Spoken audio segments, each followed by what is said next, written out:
अमूमन बैंक में ये देखा गया है कि बहुत से अकाउंट होल्डरों ने उनमें बचत के नाम से एक अकाउंट मुख्तलिफ खुलवाए हुए हैं और लाखों रुपए की अमाउंट उसमें मौजूद है। लेकिन देखा ये गया कि उन अकाउंट के बारे में ना तो वो अपनी बीवी से जिक्र करते, ना ही अपने बच्चों से जिक्र करते, और मोस्टली उनसे छुपाया जाता है। और जिसका नतीजा ये निकलता है कि खुदा न खास्ता जब अगर वो शख्स फौत हो जाए तो उनके जो वारस हैं उन तक अगर ये इतला ना मिले या उनको ना पता लगे कि हमारा जो एक वारिस है, या बाप है या माँ है या कोई भी शख्स है, तो उसके वारसा कह सकते हैं, बल्कि उन तक इसकी कोई इतला ना हो, तो वो रकम जो है अमूमन बैंक में पड़ी रहती है। और यूँ वो अमाउंट जब 10 साल गुजर जाएं तो उसको बैंक की ज़ुबान में अनक्लेम डिपॉजिट करार दे दिया जाता है। यानी कि ऐसा पैसे या ऐसा डिपॉजिट या ऐसी बैंक में रकम जिसका कोई वाली वारिस नहीं है। तो मोस्टली अक्सर लोग जो है वो बहुत बड़ी गलती करते हैं। तो खुदारा ऐसी गलती ना करें। आपकी जो मेहनत की कमाई है या जमा पूंजी है, जब अकाउंट खुलवाएं तो या तो जॉइंट अकाउंट खुलवाएं, या कम अज़ कम आपके वारसों को उन अकाउंट के बारे में ज़रूर पता हो। गो कि अब निज़ाम में बैंकिंग सेक्टर में बड़ी तब्दीली भी आई है, और नेक्स्ट ऑफ किन को प्रॉपर फॉलो भी किया जाता है, इंटीमेट भी किया जाता है। स्टेट बैंक की इंस्ट्रक्शंस भी यही हैं। लेकिन बाज़ात चूँकि पाकिस्तान है, कोरियर का निज़ाम ऐसा ही है, और आप तक इतला उसके वारसा तक या उसके नेक्स्ट ऑफ किन जो उसको वो नामजद शख्स होता है, और उस तक वो इतला जो है ना वो नहीं पहुँचती। तो इसलिए सबसे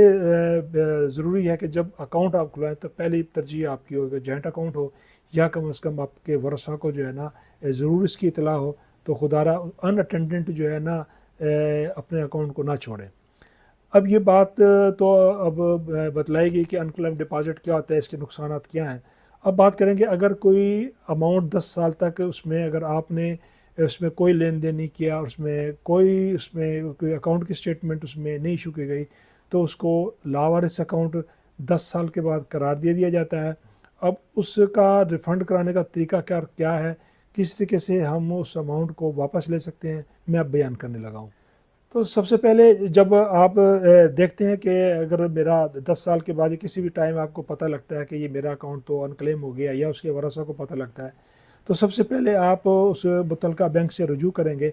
और साथ एक दरख्वास्त भी देंगे कि मेरा जो अकाउंट है मैं उसको किसी भी वजह से ऑपरेट नहीं कर सका था, और चूँकि अब ये 10 साल होने के बाद एज ए लावारिस अकाउंट ये स्टेट बैंक के पास जमा हो चुका है, यानी कि वहाँ से शिफ्ट हो चुका है, और स्टेट बैंक के लावारिस अकाउंट या अनक्लेम डिपॉजिट अकाउंट में जा चुका है। तो दरख्वास्त देने के बाद मुतलका बैंक जो है उसकी आपकी दरख्वास्त को चेक करेगा, वेरीफाई करेगा, और इसको रीजनल ऑफिस भेजने के बाद ये स्टेट बैंक के पास जाएगी, और यूँ इस कुछ अर्से टाइम के बाद ये आपके पैसे रिफ़ंड हो जाएंगे। इसी तरीके से अगर कोई शख्स फौत हो गया और आपको पता लग गया, तो उसके वारसा जो है वो थ्रू सक्सेशन सर्टिफिकेट जो है बनवाने के बाद, तो उसके सर्टिफिकेट के साथ भी मुतलका बैंक विज़िट करें, और वो अपनी दरख्वास्त जो आपके अमाउंट की पड़ी हुई है वो आप निकलवा सकते हैं। यानी कि वो भी आप निकलवाने से मेरी मुराद ये है कि आपका अनक्लेम डिपॉजिट का केस रीजनल ऑफिस जो मुतलका हायर ऑप्स हैं उन तक, हायर अथॉरिटी हैं उन तक जाएगा, और वो स्टेट बैंक को लिखेंगे, और स्टेट बैंक भी इस तरह आपको रिफ़ंड कर देगा। और अगर अमाउंट जो है आपकी अनक्लेम की है, और वो अगर कोई बंदा फौत हो गया उसमें लाख रुपए से कम है, तो आप जो है बगैर उसको एक कोर्ट से सक्सेशन सर्टिफिकेट लिए भी जो है ना उसके जो वारसा हैं वो दरख्वास्त जमा करवा सकते हैं, और स्टाम्प पेपर के ज़रिए भी कि जी हम इसके वारस हैं, और अगर किसी किस्म का कल को कोई वारिस है तो हम इसके देनदार होंगे। और वो यूँ भी 1 लाख से कम अमाउंट भी आप अनक्लेम डिपॉजिट से थ्रू प्रॉपर चैनल जो ऊपर बयान किया है, जो मैंने बतलाया आपको, अपनी अमाउंट जो है ना वो ले सकते हैं।